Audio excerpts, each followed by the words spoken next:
Hola, buenas tardes, ¿cómo están?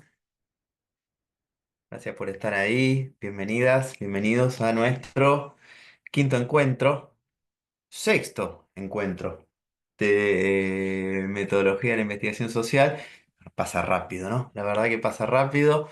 Bueno, vuelvo a agradecerles a quienes están acá presentes, saludar a quienes nos están mirando en otro horario, en otro momento. Eh, ¿Qué les planteo para nuestro encuentro de hoy?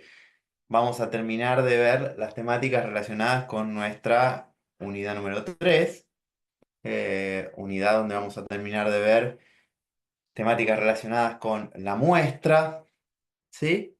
La posibilidad de recapitular o revisar si quedó alguna duda en cuanto a cómo enunciar una hipótesis, cómo trabaja esa hipótesis o supuesto según el enfoque. Vamos a estar trabajando con instrumentos y técnicas de recolección de datos. Bien, así que espero que el encuentro sea provechoso, eh, que nos sirva para seguir avanzando y casi que antes de presentar o avanzar con lo que tiene que ver con el carácter expositivo, es nuestro primer encuentro post entrega de notas y devoluciones de nuestro primer parcial. No sé si hay alguien que tenga ganas de comentar algo, qué le pareció, si les pareció bien, atinado, si por lo contrario no les gustó para nada, también tienen la libertad para poder decirlo, si les facilita que trabajemos con rúbricas. eh, Cómo ven que quedan perfilados para lo que se viene. Bueno, nada, esa posibilidad, si tienen ganas.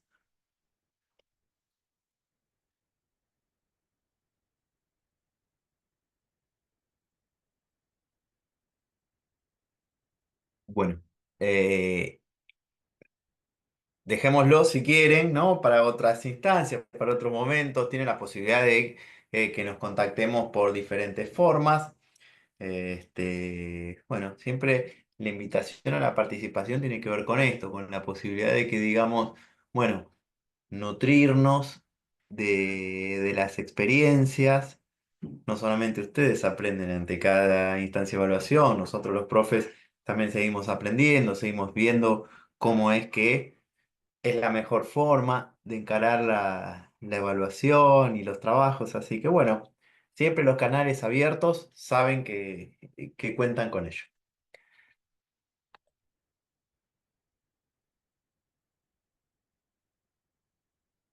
Nosotros nos habíamos quedado acá la semana pasada, empezando a hablar acerca de lo que tiene que ver con el concepto de muestra, ¿sí? Y decíamos, nosotros para hacer una investigación en ciencias sociales, indefectiblemente tenemos que hacer trabajo de campo.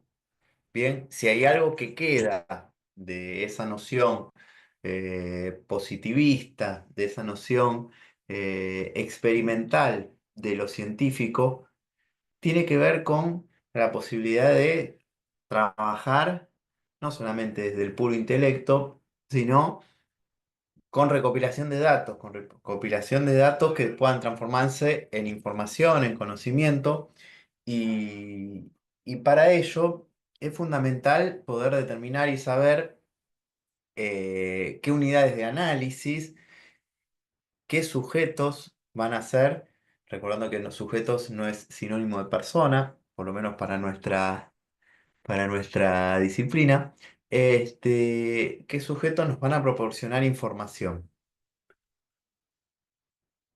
Dijimos que si estamos trabajando en una población súper acotada, muy delimitada, muy definida, es posible que podamos atacar, entre comillas y en el buen sentido, eh, todas nuestras fuentes de información. Es decir, podamos hablar con todos los sujetos que componen ese universo.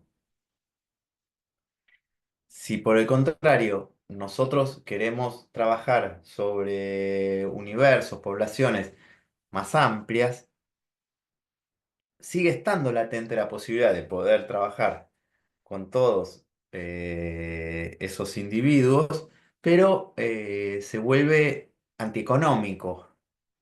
Bien, la característica de la investigación implica trabajar sobre lógicas de eficacia y eficiencia, ¿no? Habíamos dicho, ¿no? Las investigaciones se hacen dentro de un determinado modelo productivo que, en nuestro caso, determina que tenemos que trabajar de manera efectiva, es decir, eficiente, eficaz.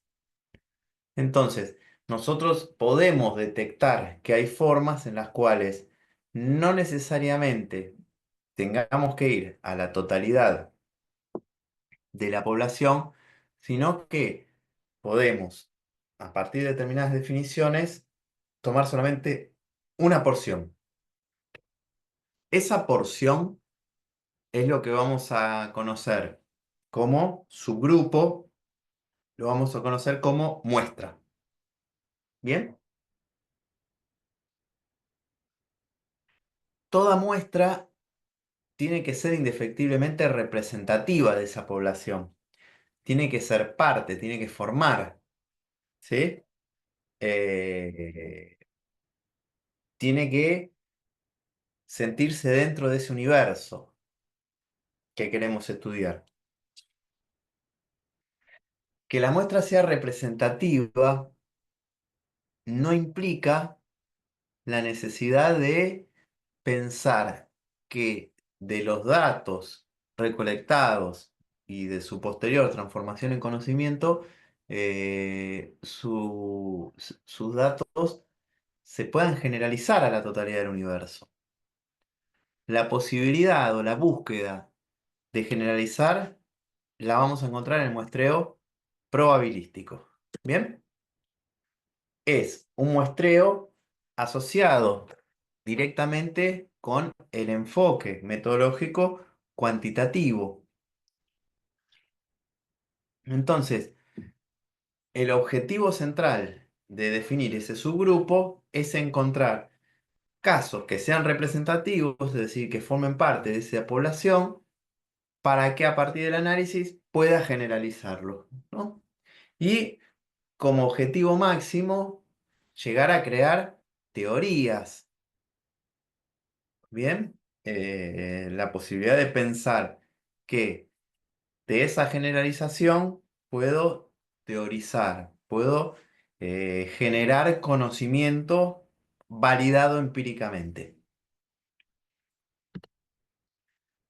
Ahora bien, si buscábamos generalizar en el muestreo cuantitativo, es decir, en el muestreo probabilístico, el muestreo no probabilístico correspondiente al enfoque cualitativo eh, trabaja sobre encontrar casos, ¿no? La posibilidad de pensar el estudio de casos es un fenómeno típico de un trabajo cualitativo.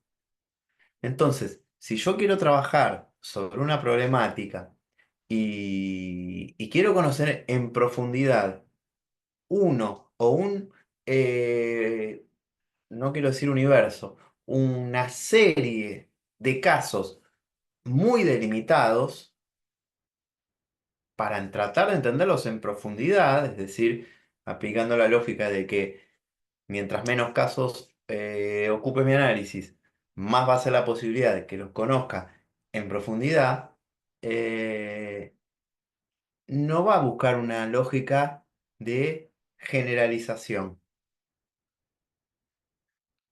¿Por qué? Porque la generalización tiene que estar basada en determinadas formulaciones y determinados recorridos estadísticos. Un muestreo cualitativo no va a tener nada que ver con la posibilidad estadística de poder exponenciar sus resultados a la total universo. No le interesa, no es el propósito buscado, sino por el contrario, es la búsqueda de conocimiento en profundidad.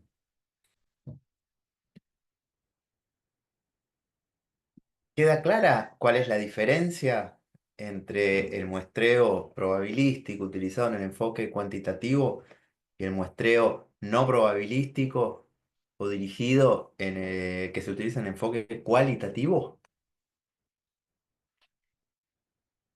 ¿O necesitan que revisemos, repasemos o expliquemos un poco más algunos de los conceptos?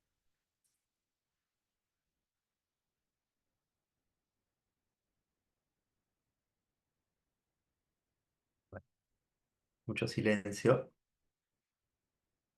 Creo que se me habrán quedado dormidas, dormidos. Bueno, no es la idea, ¿sí?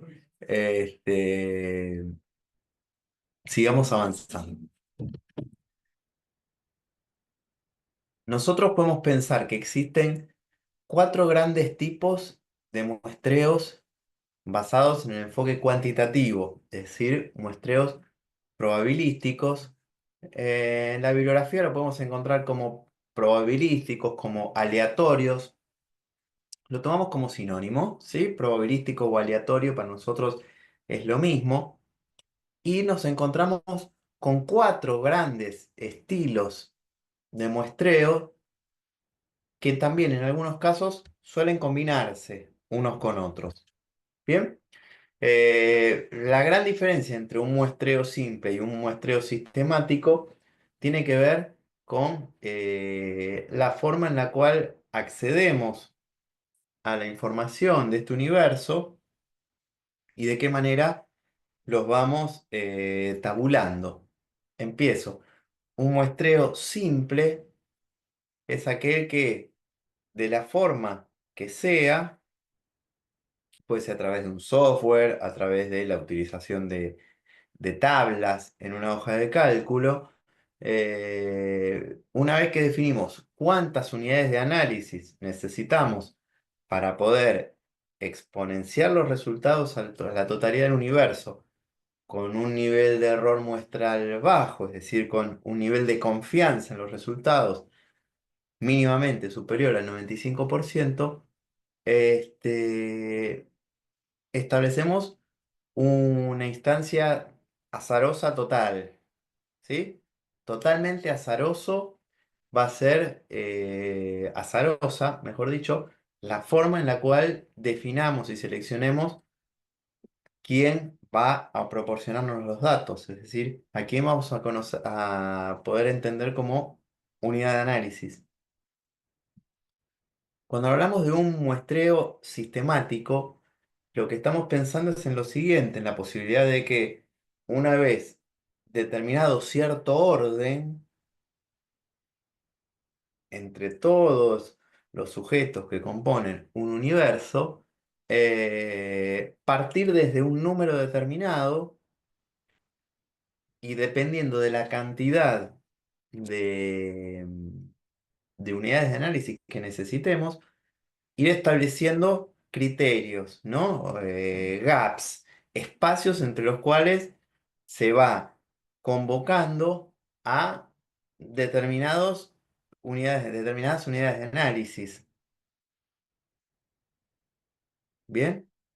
Entonces, se van estableciendo esos tramos, esos espacios para poder definir quién sí, quién no. Pero también forma parte del azar. ¿Bien? Cuando hablamos de estratos, ¿sí? Pensamos en poder establecer distintas agrupaciones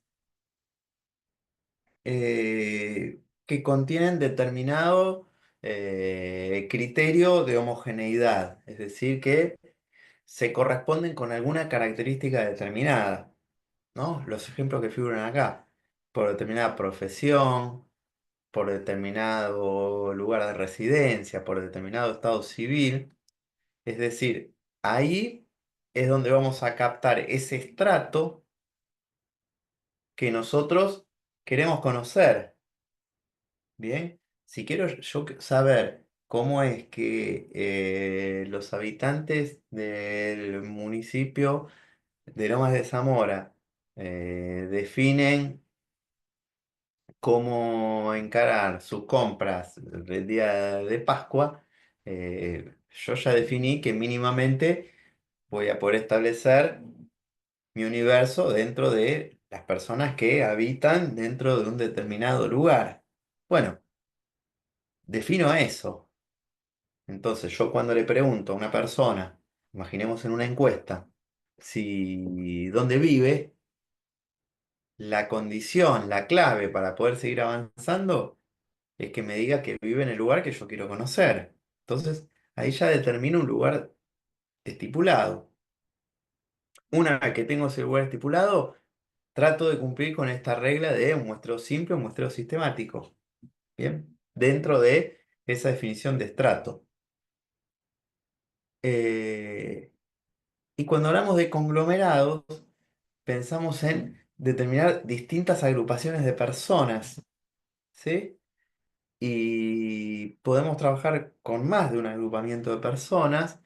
Y lo mismo, una vez que yo ya tengo esos grupos, eh, con esa definición acerca de qué es lo que estoy buscando, también aplico un muestreo simple, un muestreo sistemático. Cuando hablamos del enfoque cualitativo, hablamos de otro tipo de muestra, pero para nada rígida, ¿sí? Cuando digo para nada rígida, digo, no estamos buscando rigor estadístico. Al no buscar rigor estadístico, sino al buscar conocer, aprender sobre determinado caso, determinados casos puntuales, este, el investigador o la investigadora que trabaja bajo un enfoque cualitativo se va moviendo, casi que podemos decir, va buceando por los lugares, por los recorridos que la lleven o lo lleven al acto de conocer. No busca lo azaroso, que eso azaroso es lo que nos permite generalizar. Lo que busca es conocer algo puntual en profundidad. Entonces, en este caso no es el azar quien define quién nos va a ofrecer datos, sino es el mismo investigador o la investigadora la que va a ir a buscar a determinado lugar, a determinado sujeto, para poder conocer. Por eso es que decimos siempre que este muestreo es como lo que se llama muestreo dirigido. Cuando decimos dirigido, es porque es el investigador o la investigadora que dirige hacia dónde ir a conocer, quiénes nos van a dar la información. ¿Y cuál es el riesgo de esto? El riesgo es pensar que vamos a buscar información que exclusivamente valide lo que yo pienso, ¿no? Casi que en un enfoque metodológico cuantitativo, ¿no? Con un trabajo de muestreo aleatorio, probabilístico, un poco nos corremos de esa posibilidad, pues se supone que si yo fui riguroso, va a ser el azar el que va a determinar quién me ofrece los datos.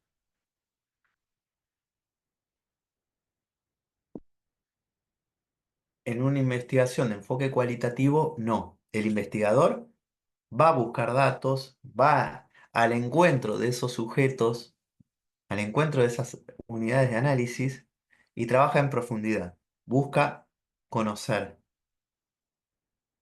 Y también se da esta lógica de decir, estoy con una unidad de análisis, con una persona, con un sujeto, una institución que me está ofreciendo datos, me está ofreciendo conocimiento en profundidad, y a partir de eso yo puedo ir a buscar otro, puedo ir a buscar otra. Es lo que se conoce como método de bola de nieve, ¿no? Como que se va acumulando,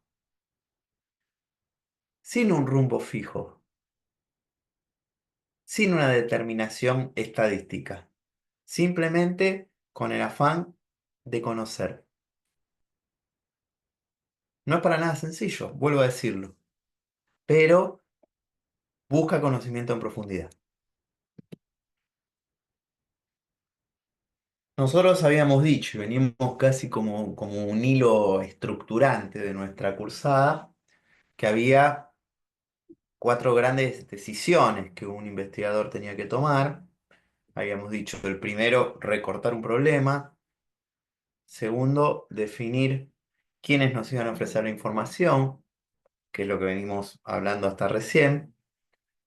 Nos quedan dos. Uno de ellos tiene que ver con la recolección de datos, es decir, una vez que definí qué sujetos me van a proporcionar información, cuál va a ser mi universo con el que quiero trabajar, mis muestras, tengo que pensar cómo voy a ir a buscar esa información. Y el recolectar datos va a estar atado de distintas características, de distintas variables, ¿sí? Que componen nuestra investigación. Por ejemplo, la muestra, por ejemplo, los recursos con los que cuento, instancias que determinan cómo va a ser que vamos a ir en busca de esa información. Primer pregunta, ¿no? Que uno se haría, ¿cuáles van a ser las fuentes de datos con las que voy a trabajar? Bueno, generalmente personas. Por eso decimos, sujeto no es igual a personas para nosotros, porque también podemos trabajar con documentos, archivos, bases de datos. Entonces, nosotros consideramos primero que la primera pregunta es determinar dónde, ¿bien? ¿Quiénes van a ofrecernos o qué nos va a ofrecer la información? Generalmente se trabaja con lo que definimos como muestra, ¿bien? Y cuando pensamos cómo voy a ir a recolectar esos datos, tiene que ver con esta idea, método o métodos, porque podemos trabajar con más de uno, necesarios para recolectar datos. Entonces, nosotros acá tenemos un variopinto de distintos tipos de instrumentos de recolección de datos. Algunos de ellos podemos asociarlos a instrumentos de recolección de datos relacionados con enfoque cuantitativo, como pueden ser los cuestionarios, las encuestas. ¿Y por qué digo que nos sirven para pensar los enfoques cuantitativos? Porque son elementos prediseñados, elementos rígidos de recolección de datos, elementos estandarizados, es decir, puedo agarrar una gran cantidad de unidades de análisis y a partir de ello hacerles a todas ellas las mismas preguntas, la misma serie de preguntas. Esto es fundamental al momento de analizar y llegar a alguna conclusión. Si hay algo que diferencia el enfoque cuantitativo del enfoque cualitativo, es la cantidad de unidades de análisis con las que trabajemos. Pensemos que si nosotros necesitamos eh, transformar en representativo los resultados de nuestra investigación, poder generalizar a la totalidad de un universo los datos obtenidos posteriormente de su análisis, bueno, tengo que trabajar con una cantidad de casos importante. Pienso, año electoral, generalmente las encuestas de tendencia del voto trabajan sobre entre 1000 y 2500 casos. Entonces, vamos por la máxima. 2500 unidades de análisis. Yo a las 2500 unidades de análisis les hice las mismas preguntas. Porque si a 2500 unidades de análisis, en este caso personas, le hiciera preguntas distintas, ¿cómo hago después yo para manejar semejante volumen de datos diferenciados? Entonces, las encuestas, los cuestionarios, instrumentos de recolección de datos típicamente utilizados en el enfoque cuantitativo. Dijimos que el enfoque cualitativo trabaja con una cantidad muchísimo menor de unidades de análisis y busca la profundidad. Entonces, cuando hablamos de trabajos cualitativos, generalmente estamos pensando en entrevistas, en lo posible entrevistas personales que nos permitan no solamente poder canalizar y aprender de lo que esa unidad de análisis nos devuelve desde la palabra, sino también de lo que nos devuelve desde la comunicación no verbal. Uno comunica todo el tiempo, no solamente al hablar, comunica con sus gestos, con sus sonrisas, con sus rictus, con su mirada, con su posición. Todos elementos que si nos dedicamos a hacer una entrevista por teléfono, no lo vamos a poder notar. Entonces, si queremos hacer una entrevista rica en profundidad, tenemos que tratar de hacerla de manera personal. Cuando trabajamos con focus groups, es decir, pequeñas mesas de trabajo donde hay un moderador que forma parte del equipo de investigación y hay no más de 8 personas en una mesa redonda en la cual se habla y se profundiza sobre alguna temática en particular, ocurre algo bastante similar. Surgen datos profundos. Se busca el conocimiento. No puedo ir guionado al 100%. Yo puedo llevarme un guión de lo que va a ser ese trabajo de investigación. Pero después el trabajo de investigación va adquiriendo su propia forma. Uno tiene que moderar, tiene que guiar esa conversación, pero tiene que dejar que fluya y que surja lo que queremos conocer. Uno a veces se preocupa cuando distintas organizaciones generalizan o piensan que pueden tomar como válido para todo un universo los resultados obtenidos de un focus group. Bueno, esto no es así. Nos pueden servir para orientar, para determinar sensaciones, ideas, pero no se puede generalizar. ¿Por qué? Porque el instrumento de recolección de datos no está pensado para eso. No hay una aleatoriedad sobre las personas que están allí sentadas.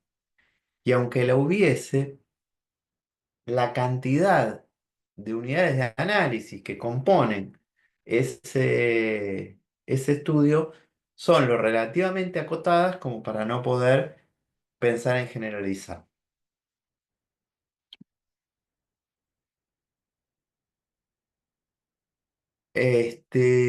Tenemos ya seteada la actividad de la unidad número 3. Bien, una actividad de la unidad número 3 que a partir de lo que vimos en la clase de la semana pasada, lo que estuvimos viendo hoy, ya nos puede orientar para decir qué tipo de hipótesis trabajaríamos, cuál sería esa hipótesis y cómo saldríamos a recolectar información en nuestro anteproyecto de investigación. Bien, para poder establecer la hipótesis necesitamos fehacientemente determinar cuál es la pregunta de investigación. Entonces, les pido que antes de avanzar con la resolución de la actividad número 3, es decir, antes de fijar una hipótesis, revisen cómo quedó plasmada esa pregunta de investigación en relación especialmente a lo que entregaron en el parcial y la devolución que este profesor les hizo. Entonces, básense en esa pregunta, piensen cómo sería una hipótesis de trabajo en en aquellos equipos que en sus resoluciones avanzan en un enfoque cualitativo de investigación, trabajen con un supuesto, ¿sí? No pueden decir, bueno, como trabajamos con enfoque cualitativo, no hay hipótesis. O trabajamos eh, desde un aspecto exploratorio, entonces no manejamos hipótesis. Bueno, que no manejen hipótesis en una investigación exploratoria no me parece mal. Es más, significa que accedieron a la bibliografía, al conocimiento. Está bien, eso está perfecto. Ahora, un investigador, una investigadora, por más que no pueda establecer una hipótesis, por no poder construir un marco teórico sólido, tiene supuestos, supuestos académicos, no del sentido común, supuestos académicos. Bueno, básense en eso, como disparador, como potencial, para poder seguir avanzando en lo que va a ser nuestro anteproyecto. Les pido por favor, avancen con la resolución, porque todavía no hay entregas y la realidad es que se nos empiezan a comprimir los tiempos. Bien, se nos vienen ahora una serie de feriados. Este, lo pienso más por ustedes. Yo, bueno, yo voy a estar a disposición, no hay problema. Pero avancen, por favor. La semana que viene ya tenemos segunda instancia de evaluación y, y ya está, tienen que entregar y gran parte de lo que venimos trabajando hasta este momento y de lo que van a trabajar para esta actividad va a ser recuperado, obviamente, en lo que es la evaluación integradora. Entonces, por favor, mientras más puedan desarrollar en la resolución de la actividad y en la relectura de lo que ya han elaborado y puedan presentármelo y yo les pueda hacer devolución, estoy seguro que van a llegar mucho mejor preparados y preparadas para la semana que viene. Así que bueno, esa es la invitación. La invitación es a que lean, que tanto la actividad como la resolución del examen esté muy anclada en la bibliografía. Un detalle que creo que no nos mencioné el martes pasado tiene que ver con cuando están haciendo un anteproyecto de investigación o están haciendo una investigación, no es necesario que expliquen el apartado. Muchas y muchos de ustedes me explicaban al momento de establecer la pregunta de investigación, por ejemplo, decían, bueno, Sampieri define que una pregunta de investigación es bla, bla, bla, bla, bla. No, no se espera eso. Se supone que si están haciendo anteproyecto de investigación o están haciendo una investigación, eso ya lo saben. La idea de nuestro trabajo es que puedan representarlo, que puedan hacerlo, ¿sí? No expliquen qué es una pregunta de investigación. No expliquen para la actividad esta qué es una hipótesis. Lo que tienen que hacer es hacerla, ¿bien? Para poder hacerla y hacerla bien, tienen que saber lo que es, pero no lo tienen que explicitar en estos campos. ¿Bien? Bueno, dudas, consultas, comentarios. Profe, ¿qué fecha de entrega tiene este trabajo de la unidad 3? Bueno, la idea es que Cuadrupe lo antes posible, ¿sí? Es medio como la dinámica de la actividad anterior. Mientras antes lo entreguen, más rápido yo puedo hacerles una devolución. Fecha límite, casi que podríamos decir 48 o 72 horas de que se habilite el parcial, como para que por lo menos a mí me dé tiempo de leerlo y poder hacerles una devolución, a cuanto menos mínima para poder orientar. ¿Bien? Pero no hay una fecha que se va a Ok. cerrar. A lo sumo, si me lo entregan el día antes del examen, les diré, lo siento, pero ya produzcan directamente sobre el examen y corregir el examen, ¿ok? Y lo que nosotros tenemos que hacer es estas correcciones del parcial uno las añadimos acá mejorándolo y además agregamos las actividades de la 3 o solo la No, 3. no. En la actividad número 3 yo lo único que pido que recuperen de lo que vienen desarrollando hasta el momento es la pregunta de investigación, porque la hipótesis juega de manera lineal con esa pregunta. Y si Y si yo les corregí la pregunta de investigación o a partir de la lectura piensan que se puede mejorar, yo no sé de esos cambios. O no sé si van a dejar la pregunta de investigación que entregaron en el examen. Entonces, si la dejan, igual la copian. Bien, así se puede leer más fácil y se puede entender más fácil. Bien, Ok, gracias. no, por Y le hago favor. una consulta ahora más específica de la corrección del parcial. Sí. Usted nos corrigió el tema de delimitar en varios Mm, apartados. ¿Qué sería sí. delimitar? ¿Qué más tenemos que agregar? Piensen si esa investigación, no me acuerdo el caso de usted puntual, pero podría decirles que a todos los equipos les dije delimiten. La gran mayoría de las resoluciones son demasiado amplias. No sé si es el caso de ustedes. Tiene un ejemplo, nadie se ponga sensible si es el trabajo que hicieron, pero consecuencias de la inteligencia artificial en el trabajo. Ese objeto de estudio es inabordable. ¿Qué inteligencias artificiales? ¿Qué trabajo? ¿De dónde? ¿En qué momento? Bueno, todas preguntas que las tengo que ir respondiendo y a medida que voy respondiendo voy delimitando. Tienen que pensar que una buena delimitación es aquella que me permite pensar que el objeto de estudio es algo que puedo conocer en su totalidad. Bien, si pienso cómo impacta las inteligencias artificiales en el mundo laboral, nada, no sé, ¿cuántos países hay? Ciento y pico. ¿Cuántas industrias? ¿Cuántas empresas de servicios? ¿Cuántas organizaciones? ¿Cuántas formas de trabajar hay en cada uno de esos países? Bueno, casi que es indefinido, ¿no? No podemos abordar esa totalidad, es muy grande, nos queda lejísimos. Bien, ahora sí es el impacto de la inteligencia, del uso de la inteligencia artificial en los profesores universitarios de Buenos Aires, de la materia, metodología de la investigación. Bueno, ahí ya lo reducimos bastante, por dar un ejemplo, ¿no? Un tanto burdo, pero eso yo podría pensar que lo podemos llegar a conocer. El impacto de las inteligencias artificiales en el mundo laboral, súper amplio, inabordable. Todo lo que podamos hacer nos queda chico. ¿Bien? Por eso la idea de limitar. Bien, gracias, profe. No, por favor, gracias a vos por preguntar y por participar. Sigamos trabajando, sigamos pensando, sigamos delimitando, ¿no? Para poder conocer necesitamos delimitar y que no nos queden cosas afuera.